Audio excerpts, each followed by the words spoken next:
The morning I signed away my old life to save my family's dream, I never imagined that 8 years later, I'd be fighting to save myself from the very people I'd sacrificed everything for. My name is Emma Hartwell, and this is the story of how I learned that sometimes the deepest betrayals come wrapped in the warmth of family love, and the greatest victories require letting go of the approval we desperately seek from those who should see us most clearly. I still remember the weight of that December morning in Boston, the champagne bubbles rising in crystal flutes as we celebrated what should have been my greatest triumph.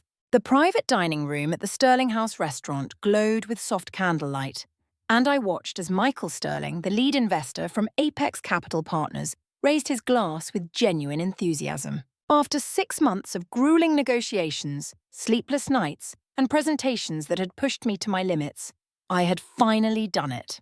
I had secured $12 million in funding to take our family's artisanal tea and wellness company from a regional favorite to a national powerhouse. The champagne tasted like victory, like vindication, like every sacrifice I'd made over the past 8 years finally meaning something. Around me, the investors smiled and nodded as they discussed distribution strategies and market penetration plans.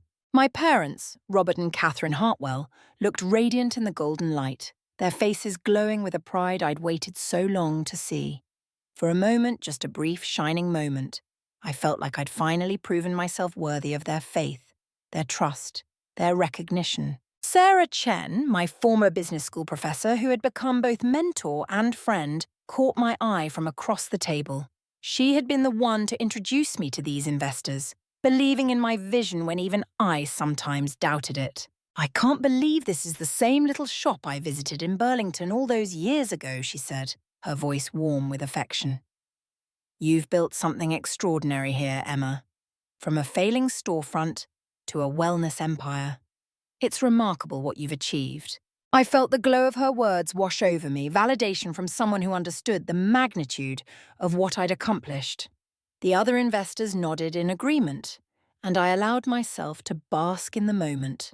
None of them knew about the nights I'd slept in the back office because I'd given up my apartment to fund inventory. They didn't know about the relationships I'd sacrificed, the personal life I'd put on indefinite hold, the parts of myself I'd carved away to fit into the mold of what the business needed me to be. "Your daughter has exceptional vision," Michael Sterling said to my parents, his tone carrying the weight of professional respect. The subscription box model she pioneered, the partnerships with wellness influencers, the sustainable sourcing initiatives, all of it positions Hartwell Botanicals perfectly for the conscious consumer market. "We're not just investing in a company here. We're investing in Emma's leadership." My father nodded, his silver hair catching the light as he smiled broadly.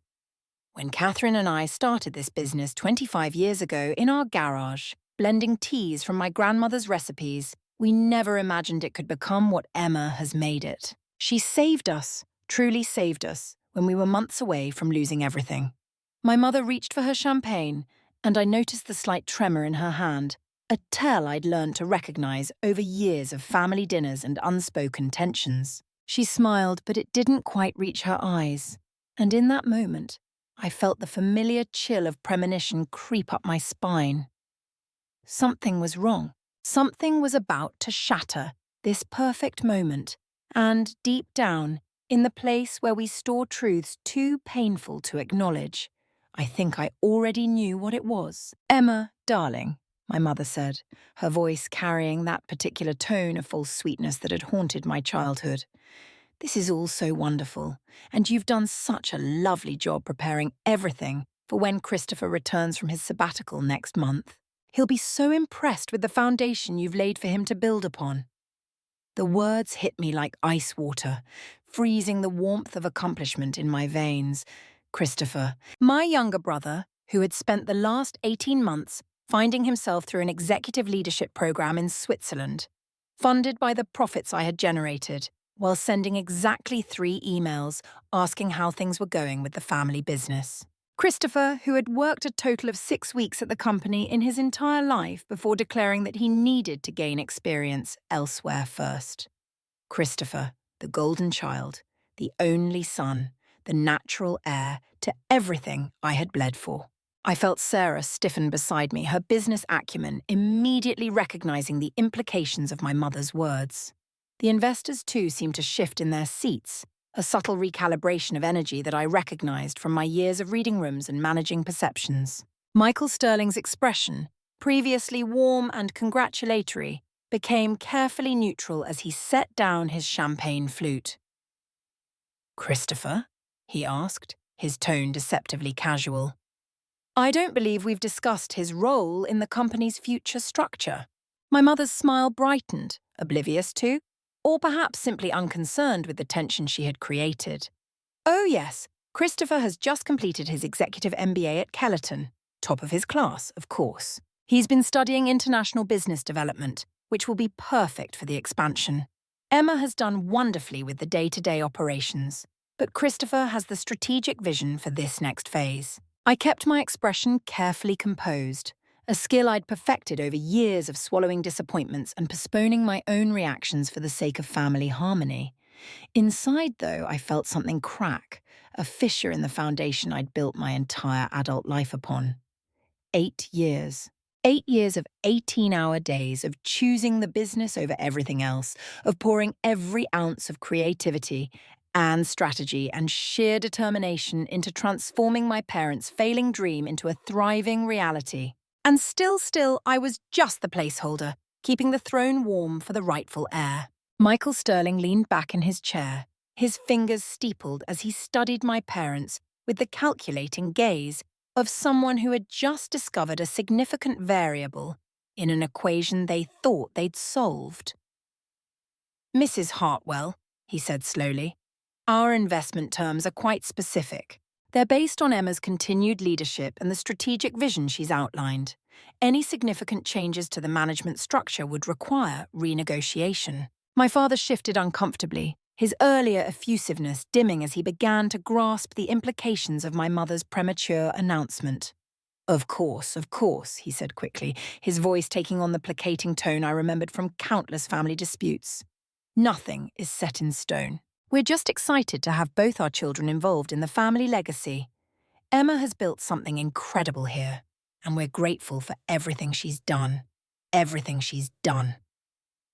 The phrase echoed in my mind, past tense, finished, a chapter closing rather than a story continuing. I caught Sarah's eye across the table and she gave me the slightest nod, a signal that she understood what was happening and that she was on my side. It was a small comfort in a moment when I felt the ground shifting beneath my feet. Diana Morrison, one of the other key investors, cleared her throat. "Perhaps we should clarify the leadership succession plan," she suggested, her tone professional but with an undercurrent of concern. "Our due diligence was quite thorough, and frankly, a significant portion of the company's value is tied directly to Emma's vision and execution. The market responds to her authenticity, her story, her connection to the brand." My mother waved her hand dismissively, a gesture I'd seen 1,000 times when she felt that details were getting in the way of her grand vision. "Oh, Emma will always be part of the company," she said, as if this were a generous concession. "Christopher just has more natural leadership abilities." "It's nothing personal, darling," she added, turning to me with that practiced smile that had never quite masked her disappointment that her firstborn had been a daughter instead of a son. The room fell silent, the weight of her words hanging in the air like a challenge. I felt all eyes on me, waiting to see how I would respond to this casual dismissal of everything I'd achieved. The Emma of 8 years ago would have smiled, nodded, accepted the proclamation that my brother's mere existence trumped my proven track record. She would have made excuses for her parents, rationalized their behavior, convinced herself that being useful was almost as good as being valued. But I wasn't that Emma anymore. The woman sitting at this table had rebuilt a company from ashes, had earned the respect of serious investors, had proven her worth through results rather than birthright. The woman at this table had options. I took a sip of champagne, letting the bubbles dance on my tongue as I composed my thoughts. When I spoke, my voice was calm, professional, the voice of a CEO rather than a daughter. "I appreciate everyone's enthusiasm about expanding our team," I said, meeting my mother's eyes directly. "However, I think it's important that we focus on closing this investment round based on the current structure and proven leadership. Any future organizational changes would, of course, need to be evaluated based on what's best for the company's growth and our investors' interests. My mother's smile faltered slightly, but she rallied quickly. Of course, dear. We're all on the same team here. Family first, always. Family first. The irony of those words wasn't lost on me. For my parents, family had always meant Christopher first, with me as a distant second, useful for my willingness to sacrifice, but never quite worthy of the crown. As the dinner continued, conversation flowing around me, I made a decision that would have seemed impossible even an hour ago. If they wanted to play games with my future, with the company I'd built with my own hands, then perhaps it was time I learned to play games of my own. Michael Sterling caught my arm gently as we were leaving, the other investors having departed with polite but noticeably cooler farewells than their earlier enthusiasm had promised. "We need to talk," he said quietly, his expression serious. "Monday morning, just you and the team. No family members." I nodded, understanding perfectly. The investors hadn't missed the implications of my mother's announcement, the threat it posed to their investment and to the company's future. As I watched Michael disappear into the Boston night, I felt a strange mix of fear and liberation. The path ahead was uncertain, but for the first time in 8 years, I was ready to stop pretending that my family's approval was worth more than my own achievements. The drive home with my parents was suffocatingly quiet at first, the elephant in the room taking up all the oxygen. My father drove while my mother sat in the passenger seat, her posture rigid with the kind of tension that preceded either tears or accusations.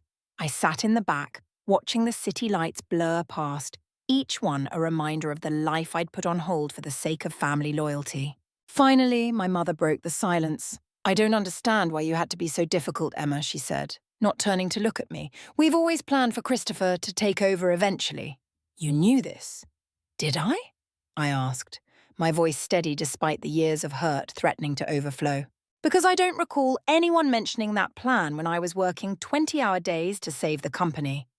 No one brought up Christopher's future role when I was negotiating with suppliers at 5 in the morning or redesigning our entire product line or building our online presence from nothing." "You've done a wonderful job," my father said, his tone conciliatory but ultimately dismissive. "No one's denying that. But Christopher has an MBA I finished for him, and I have 8 years of proven success. Which do you think investors value more?" The silence that followed was answer enough. We drove the rest of the way without speaking, but I could feel the weight of their disappointment. Not in Christopher's absence all these years, but in my unwillingness to gracefully step aside for him. It was a disappointment I'd carried my whole life, the knowledge that no matter what I achieved, I would always be the wrong gender to truly inherit their legacy. That night, I didn't sleep. Instead, I sat in my small apartment, the one I'd finally been able to afford after years of financial sacrifice, and I made lists. Lists of every contact I'd cultivated, every system I'd built, every relationship that existed because of my efforts. By dawn, I had a plan. If my family wanted to hand over everything I'd built to my absent brother, they were welcome to try, but they would do it without me. Saturday morning found me in the office before the sun had fully risen. The space was quiet, peaceful in a way it never was during business hours. I moved through the rooms slowly, touching the walls I'd painted myself during those early days when we couldn't afford contractors, running my fingers over the desks where my team worked tirelessly to bring my visions to life. This place held so many memories, so many small victories and large defeats that had shaped me into who I'd become. Marcy, our head of operations who'd been with me since the second year, found me there at 7. She had her own key, a testament to the trust we'd built over years of working side by side. She took one look at my face and poured 2 cups of coffee from the machine I'd bought with my own money when my parents had deemed it an unnecessary expense. "So," she said, settling into the chair across from my desk, "they're really going to do it. They're really going to hand it all over to him." "Word travels fast," I said with a weak smile. "Emma, we've all been waiting for this moment, hoping it wouldn't come but preparing just in case. You know that, right? That we've been discussing what we'd do if they pushed you out for Christopher?" I looked at her in surprise. Marcy had always been direct, but this was more than I'd expected. "You've talked about this?" She laughed, but there was no humour in it. "Of course we have. We're not blind. We've watched you kill yourself for this company while your parents keep your brother's photo on their desk like he's some kind of business prodigy. We've seen them credit him with ideas you came up with, seen them save his office for him while you worked out of a converted supply closet for 2 years. Did you really think we didn't notice?" The tears I'd been holding back since dinner finally spilled over. I'd thought I was so good at hiding the hurt, at maintaining professional composure despite the personal slights. But the people who worked alongside me every day had seen through the facade, had recognized the unfairness I'd tried so hard to normalize. "What do I do?" I asked, the question coming out as barely more than a whisper. "You fight," Marcy said simply. "Not for their approval, you'll never get that. But for what you've earned. And if they won't give it to you, then you take what's yours and build something even better without them." By the time the rest of the core team arrived, word had spread. Dan from marketing, Luis from product development, Angela from customer relations. They all came in on their day off, drawn by the same loyalty that had helped us build something extraordinary together. We spent the morning strategizing, not about how to save my position at Hartwell Botanicals, but about what it would take to start fresh, to build something new where merit mattered more than birthright. The irony wasn't lost on me that the team my parents had never quite valued, the people they saw as employees rather than family, were showing me more loyalty than blood ever had. As we mapped out possibilities on the whiteboard, I felt something shift inside me. The fear was still there, but it was joined by excitement, by the possibility of finally building something that was entirely mine. Sarah arrived at noon with reinforcements.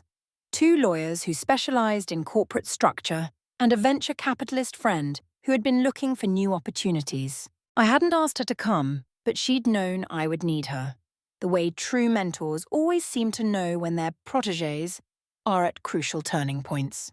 "Tell me you're not going to roll over and let them do this to you," she said by way of greeting. "I'm not going to roll over," I confirmed, feeling the truth of it settle into my bones. "But I'm also not going to fight for scraps at their table. If they want to give Christopher the company, they can have it. But they'll do it without my expertise, my team, or my vision." Sarah smiled, the proud smile of a teacher whose student has finally learned the most important lesson. "Good.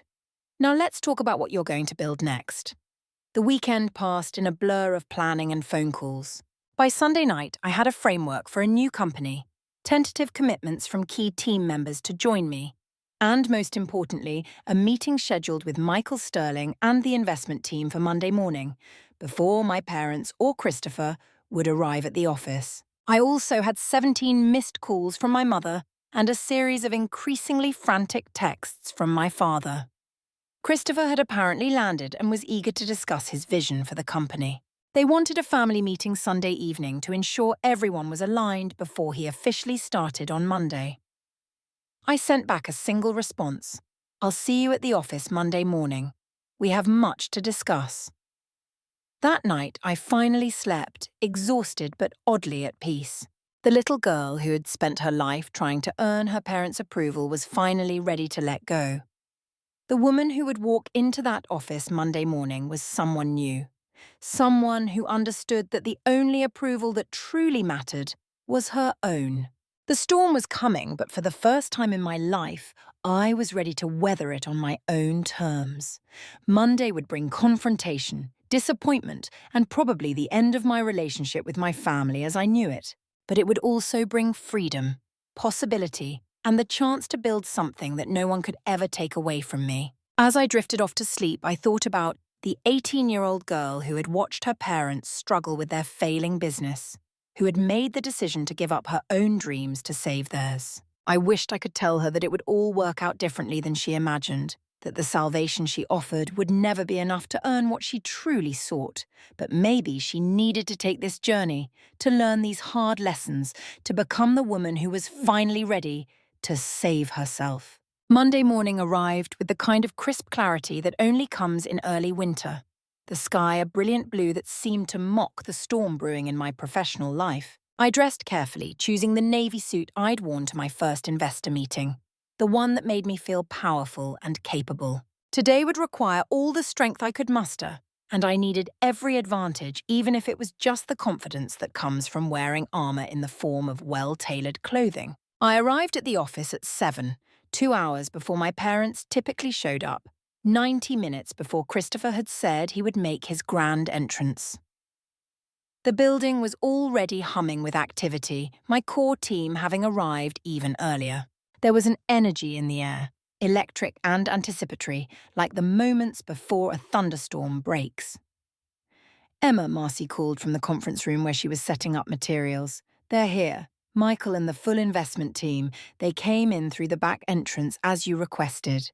I took a deep breath, squaring my shoulders as I walked toward what would either be my professional funeral or my resurrection. The conference room was full, not just with the 5 primary investors, but with their legal team and advisors. Michael Sterling stood as I entered, his expression grave but not unkind. "Emma, thank you for meeting with us," he said formally. "We've spent the weekend reviewing our position, and I think you should know where we stand before your family arrives." I nodded, taking my seat at the head of the table, the place I'd earned through years of leadership, but might not occupy much longer. "Please," I said, "I appreciate your directness." Diana Morrison leaned forward, her sharp eyes studying me with the intensity of someone who had bet millions on their ability to read people. "Let me be very clear," she began. "We invested in you, Emma. Not in Hartwell Botanicals as an abstract entity, not in your family's legacy, and certainly not in an untested brother with an MBA and no practical experience. We invested in your vision, your execution, and your proven ability to grow this company. The legal implications are significant," added David Park, one of their attorneys. "The investment agreement includes specific provisions about material changes to management structure. If your parents attempt to install Christopher as CEO, it would trigger clauses that could void the entire deal." "But more than the legal issues," Michael interjected, "we have concerns about the fundamental viability of the company without you. Our analysts spent the weekend running projections. Without your leadership, customer relationships, and the team loyalty you've built, the company's value drops by at least 60%. I felt a mixture of validation and sadness wash over me. These strangers understood my value better than my own parents did. They saw me, truly saw me, in a way my family had never been able or willing to do. "What are you proposing?" I asked, my voice steady despite the emotions churning beneath the surface. Michael exchanged glances with his team before sliding a folder across the table. "We have 2 options. Option 1, we proceed with the original investment, but with ironclad provisions that you remain CEO for a minimum of 5 years, with your brother limited to a non-executive role, if he joins the company at all. And option 2, I prompted, though I suspected I already knew. "Option 2, Diana said with a slight smile, "is more interesting. We create a new entity entirely. Fresh start, new name, with you as founder and CEO. As who?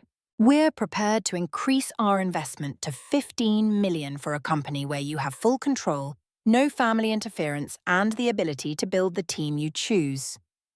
The room fell silent as I absorbed the magnitude of what they were offering. Not just an escape route, but a golden bridge to a future I'd never dared imagine. A company truly my own, built on my terms, without the constant weight of proving myself worthy of a legacy I'd already saved once. "The team," I said slowly, "my people, they would need to be protected. If I leave, I won't abandon them to whatever happens next." "Already considered," David assured me. "We'd structure transition packages for any team members who choose to join the new venture, and severance protection for those who stay behind." I was about to respond when the conference room door burst open. My mother stood in the doorway, her face flushed with indignation, my father hovering behind her with Christopher at his side. My brother looked every inch the business executive in his expensive suit and perfect haircut, but there was something hollow in his confidence, the shine of someone who'd been polished but never tested. "What is the meaning of this secret meeting?" my mother demanded, her voice shrill with accusation. We're supposed to be welcoming Christopher this morning, and instead I find you plotting with investors behind our backs. Hartwell, Michael said coolly, standing to his full impressive height. This is a scheduled investor meeting to discuss material concerns about our pending investment. As CEO, Emma has every right to meet with us privately. She's not CEO, my mother snapped, then seemed to catch herself. I mean, she's been serving as interim CEO, but now that Christopher is here... I'm sorry, Christopher interrupted, stepping forward with the easy confidence of someone who'd never had to doubt his welcome. But I don't believe we've met. I'm Christopher Hartwell, the heir apparent, I suppose you could say. I look forward to working with all of you as we take the company to the next level. The temperature in the room seemed to drop several degrees.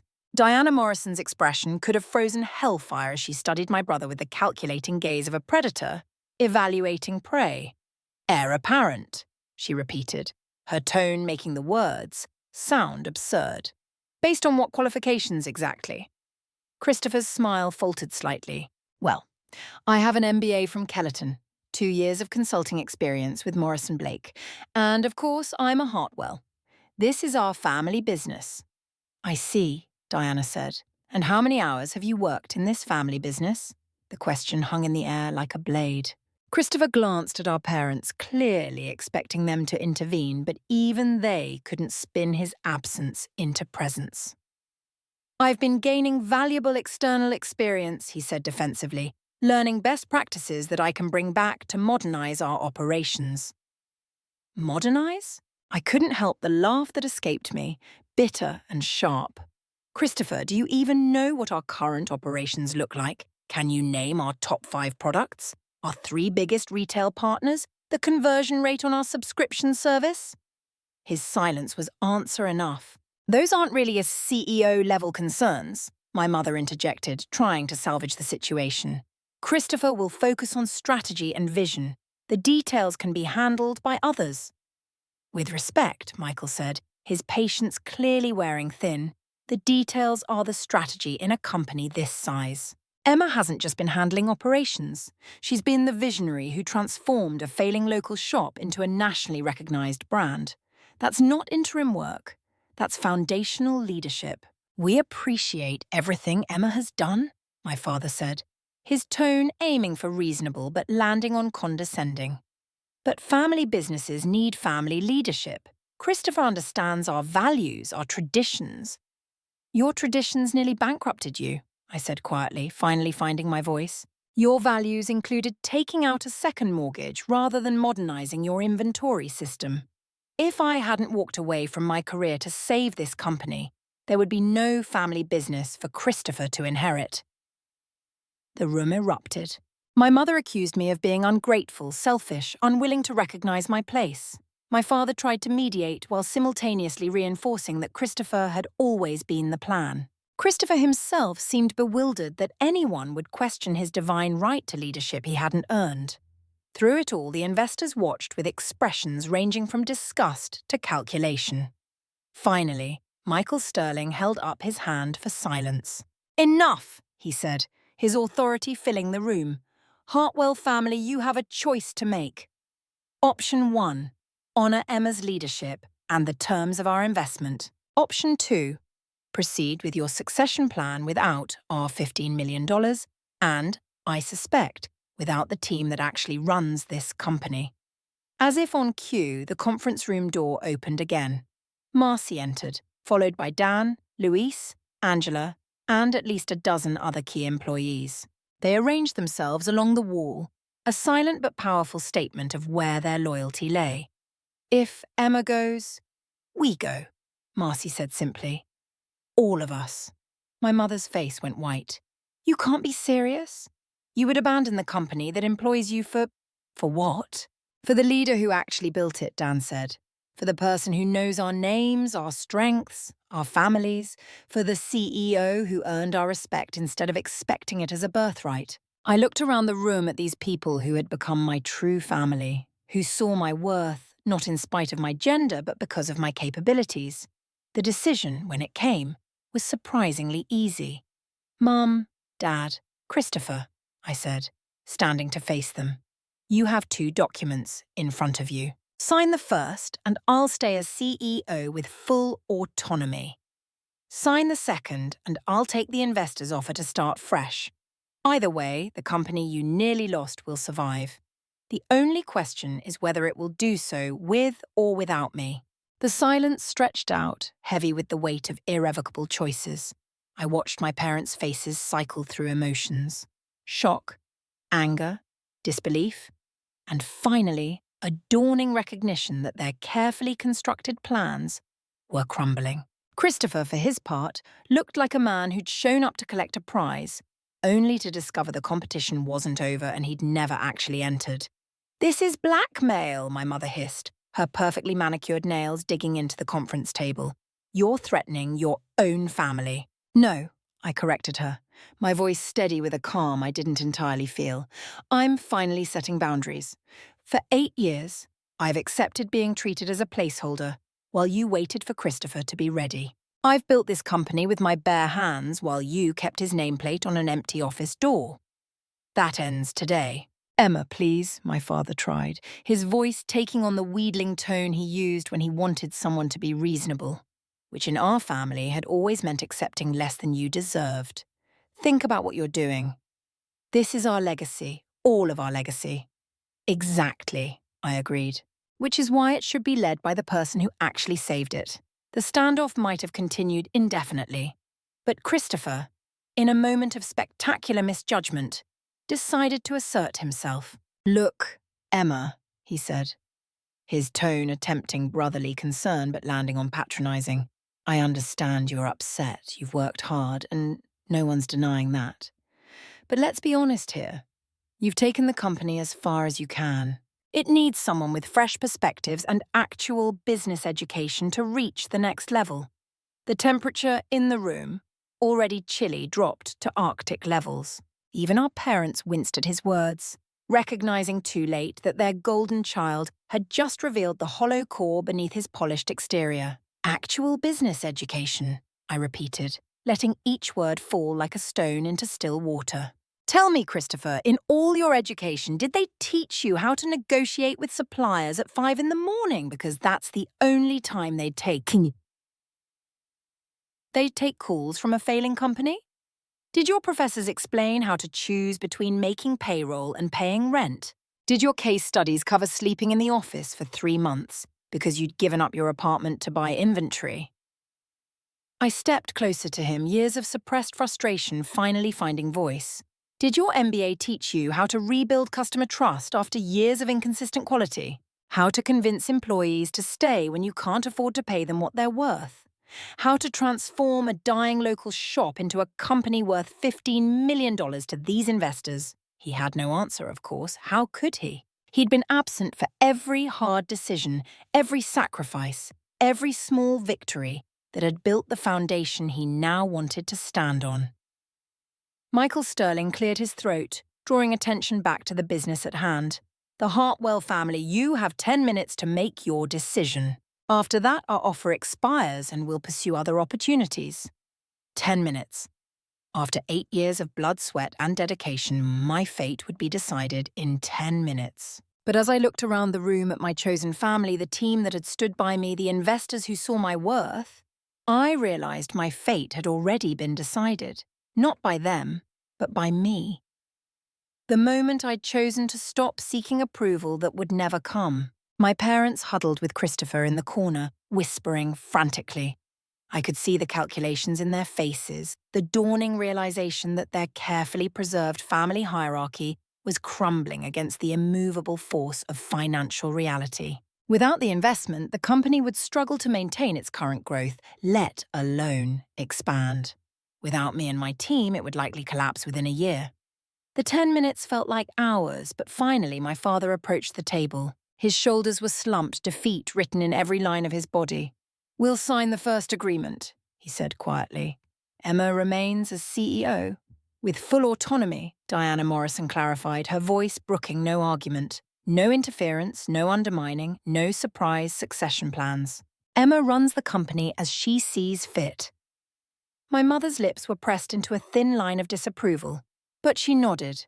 Christopher looked stunned, as if the world had suddenly stopped following the script he'd been given at birth. "There is a role for you here, Christopher," I said, surprising myself with the olive branch. "But it's one you'll have to earn, just like everyone else. Start in operations. Learn the business from the ground up. In a few years, if you prove yourself, we can discuss expanded responsibilities." It was more than he deserved, but less than he'd expected. And the conflict on his face would have been amusing if it hadn't represented everything wrong with how our family had always operated. The signing of the documents was anticlimactic after the drama that had preceded it. My parents' signatures looked forced, grudging, but they were legally binding nonetheless.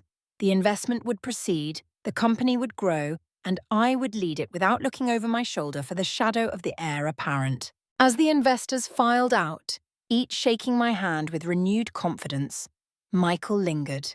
"You handled that with more grace than they deserved," he said quietly. "They're still my family," I replied, though the word felt different now, less like a bond and more like a biological fact. "Family isn't always blood, Emma. Sometimes it's the people who see your worth when you're still learning to see it yourself." After everyone left, I stood alone. In the conference room where I'd fought for my professional life and won. But victory felt hollow when it came at the cost of relationships I'd spent my whole life trying to nurture. My phone buzzed with messages from my team celebrating the outcome, planning for the future we'd secured together. Their excitement was infectious, reminding me that, while I'd lost one family's approval, I'd gained another's loyalty. 6 months have passed since that confrontation in the conference room. Hartwell Botanicals is thriving beyond even my ambitious projections. We've launched in 30 new markets, our subscription service has doubled, and we're in talks for a major retail partnership that will put our products in thousands of stores nationwide. The investment money has been used wisely, funding expansion while maintaining the quality and values that built our reputation. Christopher did join the company, starting in the warehouse as I'd suggested. To his credit, he's shown up every day, learning the unglamorous side of the business he'd thought he would lead. He's discovering what I always knew, that understanding a company means understanding every aspect of how it operates, from the ground up. Some days I see flashes of potential in him, moments when he connects with a customer or solves a logistical problem with genuine insight. Maybe someday he'll earn a leadership role, but it will be based on merit, not birthright. My relationship with my parents remains strained but functional. We maintain professional courtesy at work and polite distance outside of it. They attend company events, smile for photos, and play the role of proud founders. But the warmth that should exist between parents and daughter has been replaced by something more formal, more careful. Sometimes I catch my mother watching me with something like regret, as if she's finally seeing the daughter she overlooked for so long. But recognition that comes too late is its own kind of sorrow. The hardest part has been accepting that the approval I spent so long seeking was never actually available to me.